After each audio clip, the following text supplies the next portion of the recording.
पाली inter college की online class में आपका स्वागत है।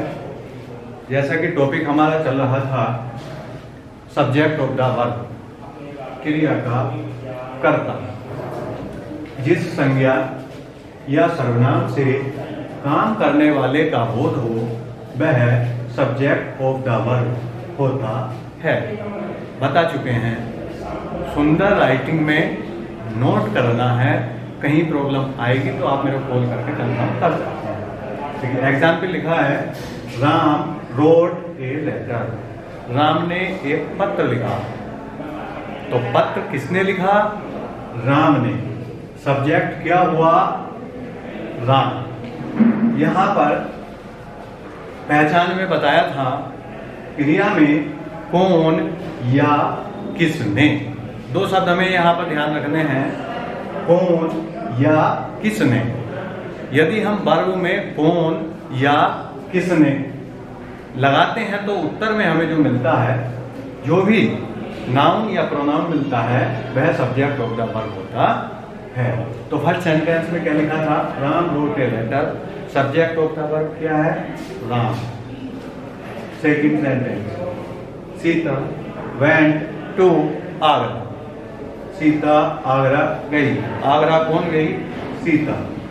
सब्जेक्ट ऑफ द वर्ब क्या हुआ? Sita. Next, Sudha sang a song. Sudha ने, सेंग जो है ये हमारी वर्ब की सेकंड फॉर्म है। सिंग मीन्स होता है गाना और सेंग मीन्स गाना। सुधा sang a song. Song means होता है। सुधा ने एक गीत गाया। तो सब्जेक्ट ऑफ द वर्ब क्या हुआ? किसने गाया? सुधा ने। किसने गाया? सुधा ने। तो सब्जेक्ट ऑफ द वर्ब क्या हुआ? Sudha. Next, the thief ran away। चोर भाग गया। कौन भाग गया? चोर। तो सब्जेक्ट क्या हुआ? The thief। क्लियर? हाँ, इससे आगे हम देखेंगे object of the verb. Object of the verb. Subject मैं समझता हूं कि निश्चित रूप से आप समझ गए होंगे। सब्जेक्ट ऑफ द वर्ब यदि सेंटेंस में आपसे पूछा जाएगा तो निश्चित रूप से ही आप उसको क्लियर कर देंगे। नेक्स्ट, दूसरा फंक्शन है object of the verb. Object of the verb. देखो ऑब्जेक्ट क्या होता है? ऑब्जेक्ट मीन्स कर्म और वर्ब मीन्स होती है क्रिया, अर्थात क्रिया का कर्म। क्रिया का कर्म।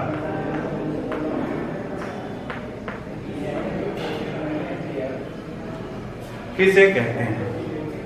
लिखेंगे जिस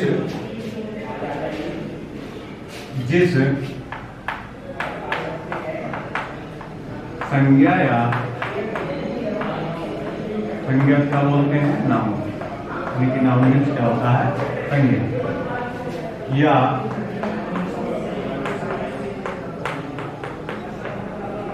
सर्वनाम पर काम का प्रभाव पड़े। काम का प्रभाव पड़े वह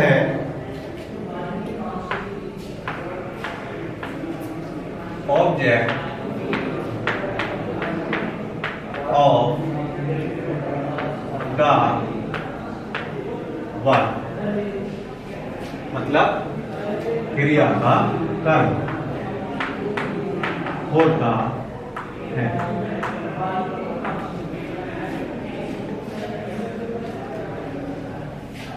पहचान क्या है? अब एक बार हमने उसको पहचान भी बताई थी, इसमें भी पहचान बताएंगे जब इसके एग्जाम्पल लेंगे। देखिए, वर्ब में वर्ब क्या होता है? वर्ब मीन्स क्रिया में क्या या किसको। वर्ब में क्या या किसको लगाने से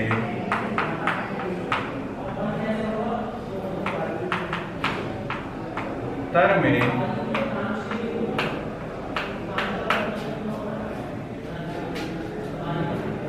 जो नाउन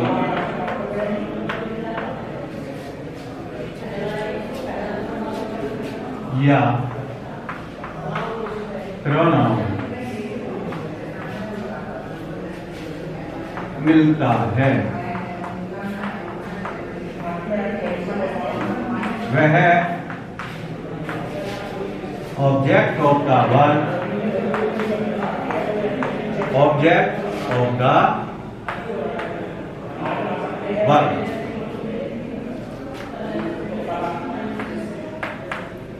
होता है। एग्जाम्पल देखिए, लता रीड्स ए बुक। लिखा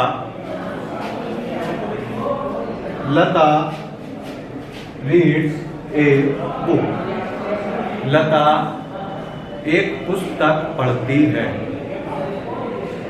अब पहचान क्या बताई है कि क्या या किसको, क्या या किसको। अब वर्ब क्या है इस वाक्य में देखिए, लता रीड्स ए बुक। वर्ब क्या है? रीड, पढ़ना। हिंदी क्या हुई? लता पुस्तक पढ़ती है। तो लता क्या पढ़ती है? पुस्तक। लता क्या पढ़ती है? पुस्तक, अर्थात बुक। तो यहां पर ऑब्जेक्ट ऑफ द वर्ब क्या हुआ? A book. Clear? Next sentence देखेंगे। Example 1, example 2। Mohan writes a letter. Mohan writes a letter. Mohan एक पत्र लिखता है। मोहन एक पत्र लिखता है। क्या लिखता है? पत्र लिखता है। क्या लिखता है? पत्र लिखता है। तो ऑब्जेक्ट ऑफ द वर्ब क्या हुआ? लेटर। अर्थात स्पष्ट हो गया होगा कि यदि वर्ब में क्या या किसको लगाने से उत्तर में जो नाउन या प्रोनाउन मिलता है वह ऑब्जेक्ट ऑफ द वर्ब यानी कि क्रिया का कर्ता होता है। एग्जाम्पल के माध्यम से आपको समझाने का प्रयास किया। लता रीड्स ए बुक। लता पुस्तक पढ़ती है। लता क्या पढ़ती है? पुस्तक पढ़ती है। तो ऑब्जेक्ट ऑफ द वर्ब क्या हुआ? बुक हुआ। Next sentence, Mohan writes a letter. Mohan पत्र लिखता है। तो मोहन क्या लिखता है? पत्र लिखता है। तो इसमें ऑब्जेक्ट ऑफ द वर्ब क्या हुआ? लेटर। समझ में आ गई बात? देखिए, अब आपने इससे पहले फर्स्ट फंक्शन पढ़ा था सब्जेक्ट ऑफ द वर्ब और सेकंड पढ़ा है आपने ऑब्जेक्ट ऑफ द वर्ब।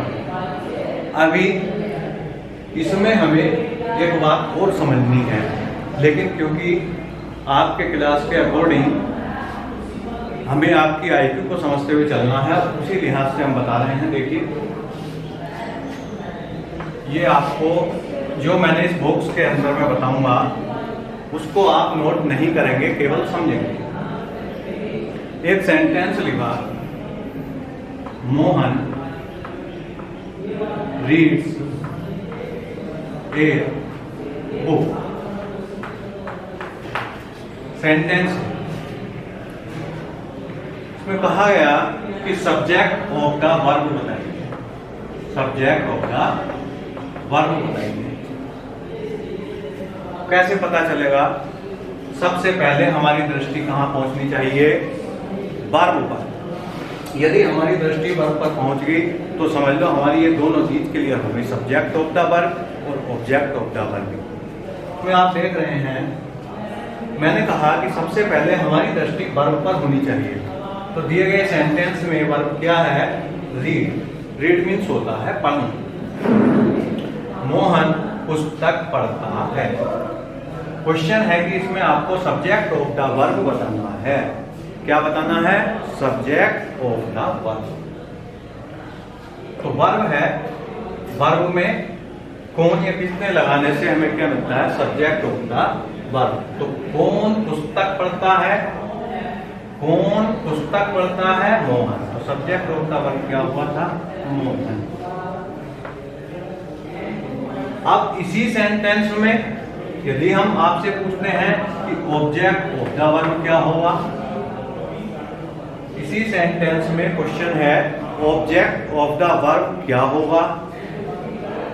फिर दृष्टि हमारी वर्ब पे पहुंची, पढ़ना, अर्थात क्या या किसको लगाने से तो क्या मिलता है? ऑब्जेक्ट ऑफ द वर्ब मिलता है। बताया है क्या या किसको लगाने से। तो मोहन क्या पढ़ता है? पढ़ना। तो ऑब्जेक्ट ऑफ द वर्ब क्या हुआ यहाँ? क्लियर हो गई बात? अब देखिए, एक बात से आगे विशेष ध्यान रखनी है।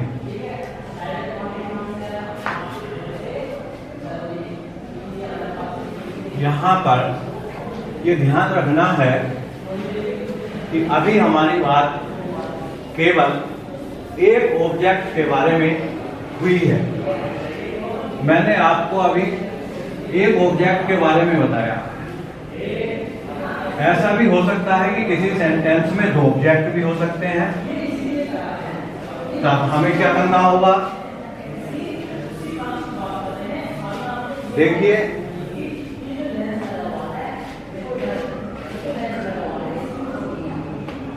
सेंटेंस लिखा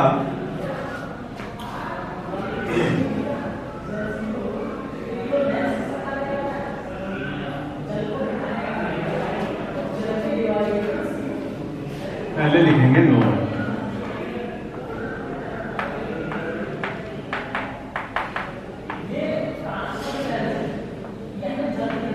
वर्ब में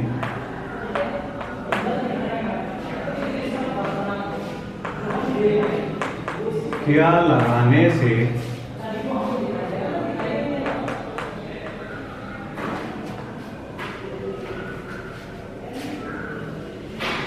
उत्तर में डायरेक्ट ऑब्जेक्ट, वर्ब में क्या लगाने से उत्तर में, वर्ब में क्या लगाने से उत्तर में डायरेक्ट ऑब्जेक्ट मिलता है।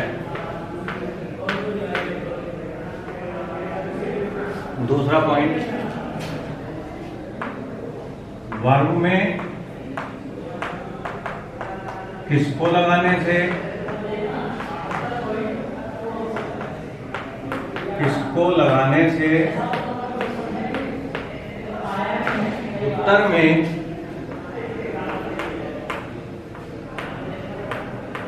इनडायरेक्ट ऑब्जेक्ट मिलता है।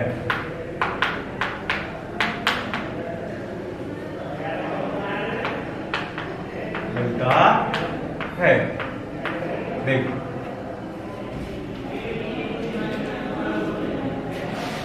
मैंने बताया यदि सेंटेंस में दो ऑब्जेक्ट होते हैं तो उसमें एक ऑब्जेक्ट डायरेक्ट होगा और दूसरा इनडायरेक्ट। अब इनकी पहचान क्या है? वर्ब में क्या लगाने से उत्तर में डायरेक्ट ऑब्जेक्ट मिलता है और वर्ब में किसको लगाने से उत्तर में इनडायरेक्ट ऑब्जेक्ट मिलता है। एग्जाम्पल के माध्यम से समझेंगे।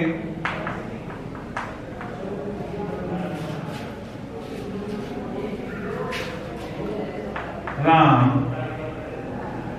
gave Mohan a book।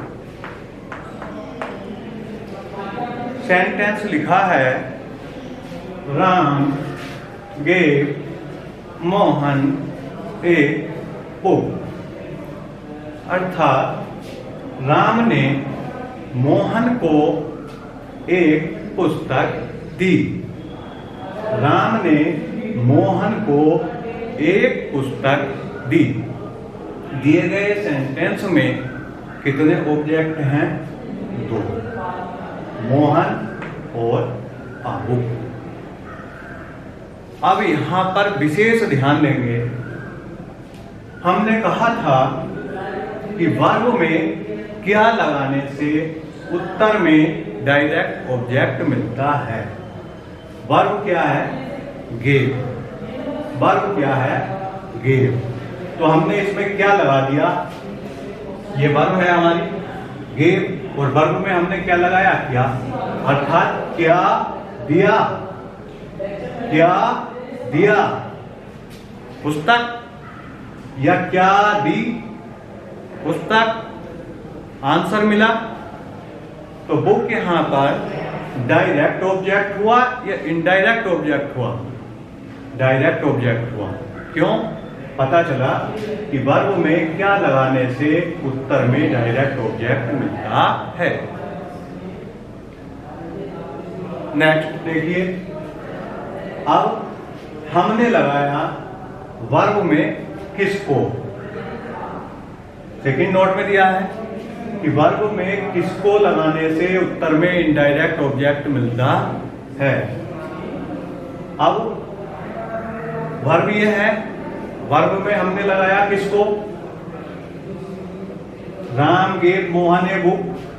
Ram ने मोहन को एक पुस्तक दी, अर्थात राम ने किसको पुस्तक दी? किसको दी? मोहन को। राम ने पुस्तक किसको दी? मोहन को। किसको दी? मोहन को। तो मोहन हमारा कैसा ऑब्जेक्ट है? इनडायरेक्ट ऑब्जेक्ट है। कैसा ऑब्जेक्ट है?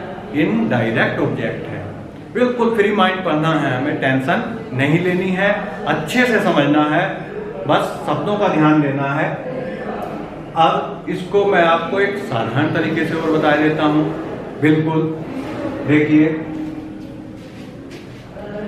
समझने की आवश्यकता है। इस बॉक्स के अंदर जो मैं मैटर अभी लिखूंगा उसको आप अपने नोट्स में मेंटेन नहीं करेंगे, अर्थात नहीं लिखेंगे। इस बॉक्स के अंदर जो मैं अब समझाने के लिए जा रहा हूं उसको लिखना नहीं है, केवल समझना है। देखिए, आपको एक चीज ध्यान रखनी है। ये क्या है? डी, और डी से क्या बना? डायरेक्ट। ठीक, डी से क्या बना? डायरेक्ट। और डी से और भी बन जाते हैं, क्या बन जाते हैं? डेथ। डेथ अर्थात जो मृत अवस्था होती है, मतलब नॉन लिविंग।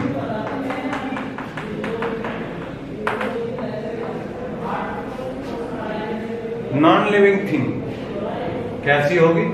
डायरेक्ट होगी। और जब लिविंग होगी वो कैसी होगी? इनडायरेक्ट होगी। इसको प्रमाणित करने के लिए आप इस सेंटेंस के माध्यम से देख सकते हैं। लिखा है Ram gave Mohan a book. तो मोहन कैसा ऑब्जेक्ट है? इनडायरेक्ट। बुक कैसा है? डायरेक्ट। क्योंकि हमें पता है कि बुक कैसा है? नॉन लिविंग है। मोहन कैसा है? लिविंग है। Simple.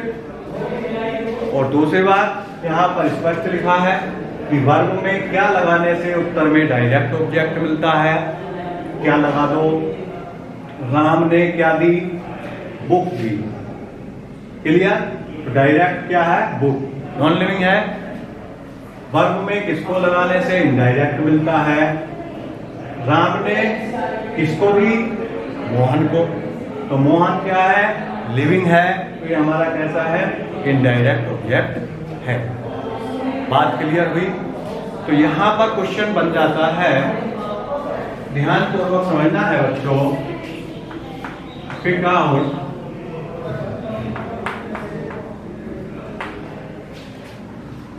Direct and indirect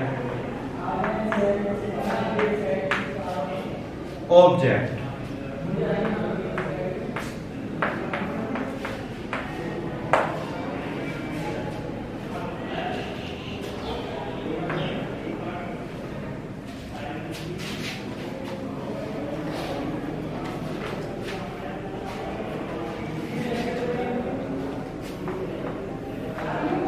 Ram gave Hari a pen। अब यहाँ पर हमें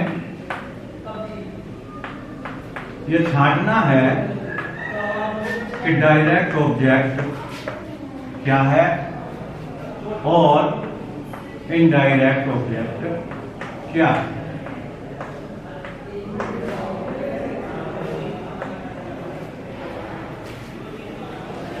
सेंटेंस लिख दिया, राम गेव हरी ए पेन। बताइए इसमें डायरेक्ट ऑब्जेक्ट क्या है। सिंपल सी बात आप बता सकते हैं, डायरेक्ट क्या है, पेन, और इनडायरेक्ट क्या है, हल। इसी प्रकार से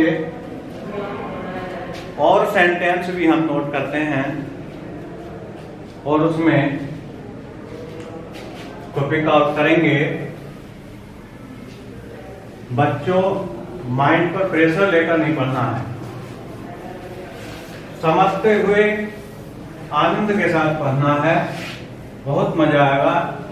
बस अपने माइंड को एकाग्रचित रखो।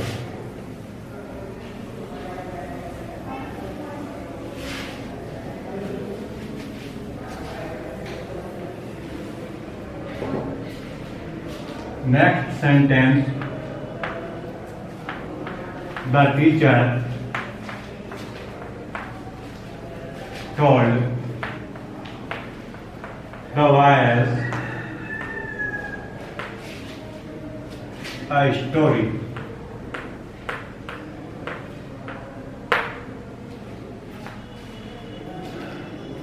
Direct object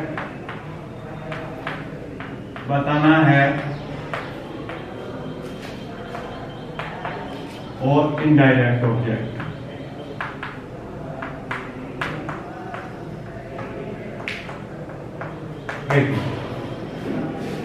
the teacher told the boys a story. अध्यापक ने, तो बच्चों टोल्ड है,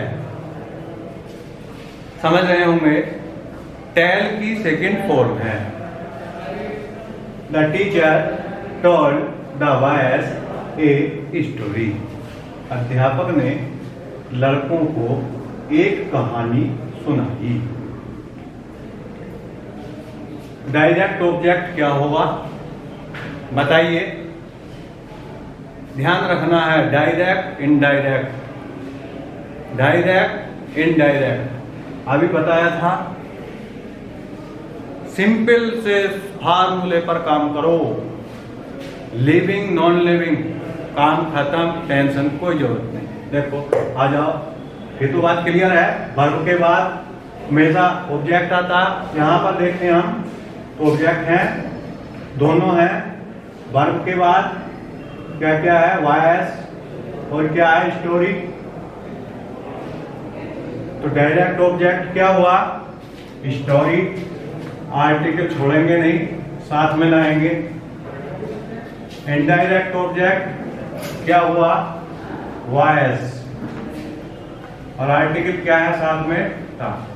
आर्टिकल मैंने यहाँ पर क्यों लिए, इसका रीजन है क्योंकि अभी से ही हमें इसको समझकर चलना है। जब हम आगे चलकर एक्टिव पैसिव वॉइस की स्टडी करेंगे तो आपको पता चलेगा उसमें कि हमें ऑब्जेक्ट का सब्जेक्ट बनाना पड़ता है और सब्जेक्ट का ऑब्जेक्ट बनाना पड़ता है। सब्जेक्ट का ऑब्जेक्ट बनाना पड़ता है, यदि ऑब्जेक्ट का सब्जेक्ट बनाना पड़ता है।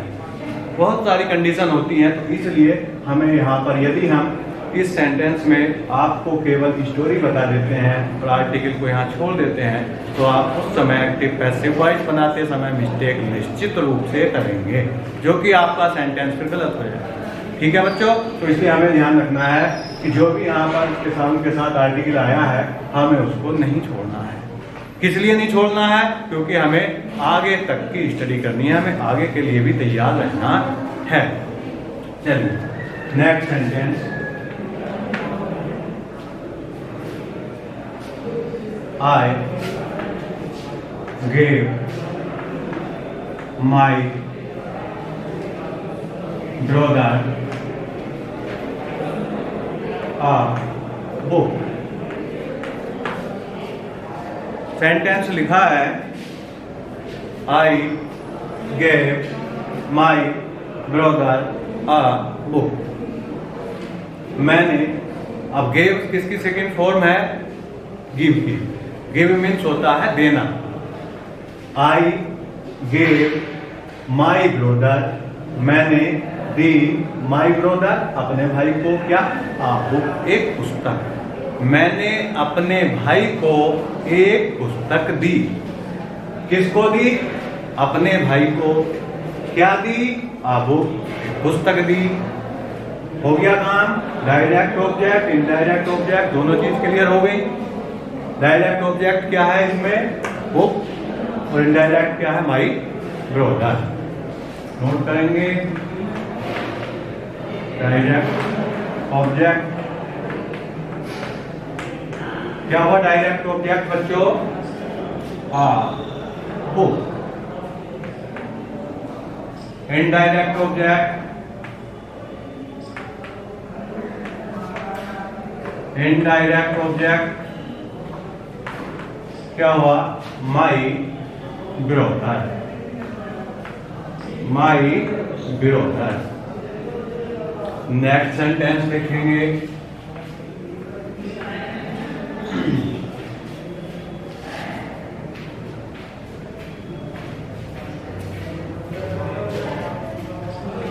She promised, she promised Anil her help।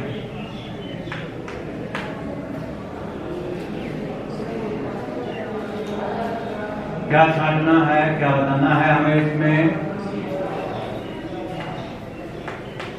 Direct object, और क्या बताना है? Indirect object. देखिए लगभग 3 सेंटेंस हो चुके हैं। फोर्थ आपके सामने क्या लिखा है? सी प्रॉमिस्ड अनिल। प्रॉमिस की सेकेंड फॉर्म है सी।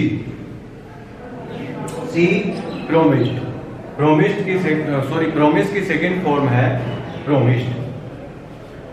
उसने प्रॉमिस किया यानी वचन दिया किसको? अनिल हर हेल्प, उसकी सहायता का। उसने अनिल को उसकी सहायता का वचन दिया। मैं निश्चित रूप से आपकी सहायता करूंगा, ऐसे बोल दिया, उसको संतुष्ट कर दिया, क्योंकि प्रॉमिस तो यही होती है ना। तो इसमें डायरेक्ट ऑब्जेक्ट क्या हुआ? Her help, her help. और इनडायरेक्ट ऑब्जेक्ट क्या हुआ? अनिल, अनिल। ठीक है, तो समझ गए होंगे आप इस सेंटेंस में भी कि डायरेक्ट ऑब्जेक्ट क्या हुआ? हर हेल्प, और इनडायरेक्ट ऑब्जेक्ट क्या हुआ? अनिल। तो आपको इसका ध्यान रखना है, और निश्चित रूप से मैं समझता हूं कि आप समझ गए होंगे। प्रैक्टिस करें, अच्छे से पढ़ें, महान बने। Thank you very much.